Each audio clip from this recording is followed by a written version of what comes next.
les voy a contar una de las primeras leyendas que conocí y viene justo de este libro, Leyendas Mexicanas de Rafael Morales. Y les aviso que me voy a tomar el tiempo de contarla bien, porque esta no es una leyenda para contarse con prisa. Checa. Cuentan que en Tlaxcala, después de la conquista, durante la evangelización franciscana, hubo una tarde que se comenta hasta hoy en día. La gente salía de la iglesia cuando de pronto el aire se volvió pesado, como si algo invisible estuviera en el ambiente. Apareció una figura en el camino. Venía cubierta con adornos antiguos, tenía el cuerpo oscuro y el rostro de un ídolo que todos creían destruido. Los más viejos lo reconocieron primero, Humotochtli, un nombre que todavía estaba ligado a sacrificios, antiguos ritos y temores anteriores a la evangelización. El ídolo que, según todos, había sido derribado por los españoles. El nombre empezó a correr entre la gente en murmullos, apenas pronunciado, como si decirlo completo pudiera darle más fuerza. Pero aquella cosa ya estaba ahí y había vuelto furiosa. Años antes, los templos antiguos habían caído, las imágenes de los viejos dioses fueron rotas, enterradas o quemadas. Sobre sus ruinas empezaron a sonar las campanas cristianas. Los frailes hablaban de Cristo, de salvación, de perdón. Pero, el miedo no desaparece porque alguien levante una cruz. El miedo se queda debajo de la piel, aprende a callarse y espera. Por eso, cuando aquella figura apareció frente al pueblo, nadie pensó primero en un engaño, pensaron en castigo. Humotochtli avanzó hasta quedar frente a ellos. El polvo del camino se levantaba alrededor de sus pies. Las mujeres apretaron a sus hijos contra el pecho. La criatura habló. Su voz sonaba seca, gastada, como si viniera de una garganta llena de tierra. Me abandonaron. El pueblo guardó silencio. Derribaron mi templo, olvidaron mis sacrificios. Aquellas palabras abrieron una puerta que muchos creían cerrada. Volvieron los recuerdos de los cuchillos de piedra, de la sangre ofrecida, de los corazones entregados bajo el cielo abierto. Humotochtli levantó los brazos y exigió que los antiguos ritos regresaran. Quería sangre, quería cuerpos, quería que el pueblo caminara con él hasta el bosque, donde aún quedaban las ruinas de su templo. Y ahí, dijo, volverían los sacrificios, y ellos serían la ofrenda.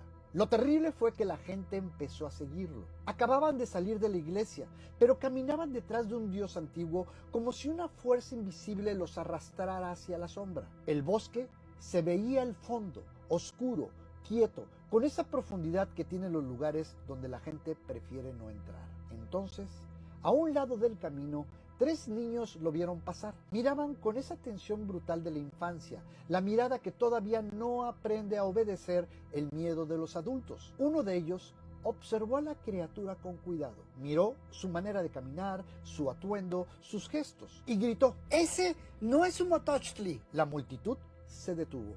El supuesto dios giró la cabeza hacia el niño. El pequeño lo señaló y dijo con más fuerza: ¡Es Cocoya, el viejo sacerdote del pueblo! El nombre heló a los presentes. Cocoya era un antiguo sacerdote de los ídolos, un hombre que, según se decía, seguía escondido entre los árboles, aferrado a los ritos viejos, alimentando el resentimiento contra los frailes y contra la nueva fe.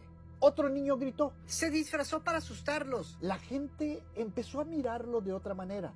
Todavía había miedo, pero el miedo tenía una grieta, y por esa grieta entró la duda. El falso dios entendió el peligro. Su voz perdió solemnidad y se llenó de rabia. Ustedes, niños, serán los primeros en morir. Y se lanzó contra ellos. Ellos tomaron piedras y se las lanzaron. Una de ellas golpeó al supuesto dios en el pecho, otra en el brazo y una tercera rebotó cerca del rostro. La criatura soltó un grito de dolor, un grito demasiado humano, y entonces todos vieron la sangre.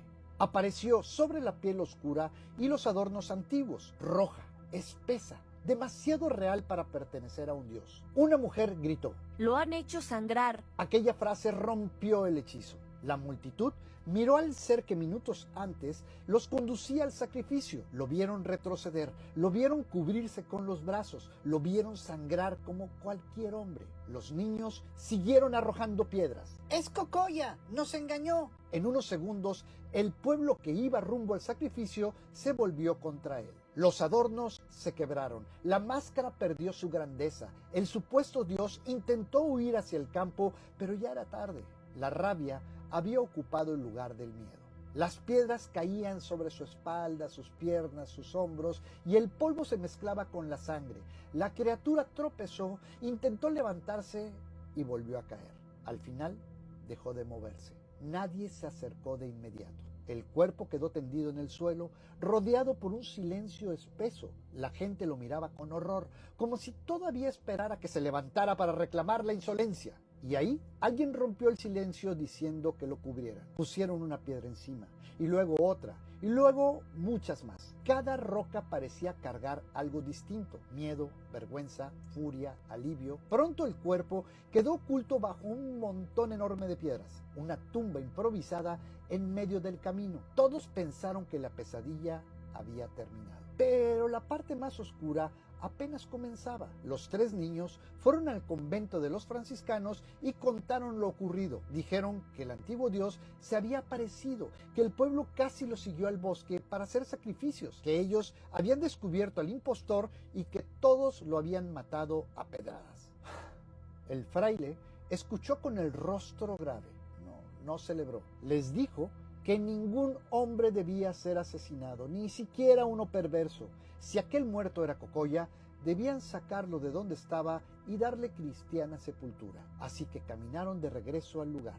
Los niños iban adelante y algunos hombres los siguieron. Nadie hablaba. El camino que antes había estado lleno de gritos y pasos, ahora parecía demasiado quieto. Cuando llegaron, el montón de piedras seguía ahí. El fraile ordenó retirar las piedras. Los hombres que estaban ahí comenzaron a quitar la primera capa, luego la segunda. Esperaban encontrar un brazo, una pierna, el rostro desfigurado del viejo sacerdote, pero no apareció nada. Quitaron más piedras. El nerviosismo empezó a crecer. Los niños miraban sin respirar. El fraile permanecía inmóvil con los ojos clavados en el suelo. Cuando retiraron la última piedra, todos retrocedieron. No había ningún cuerpo.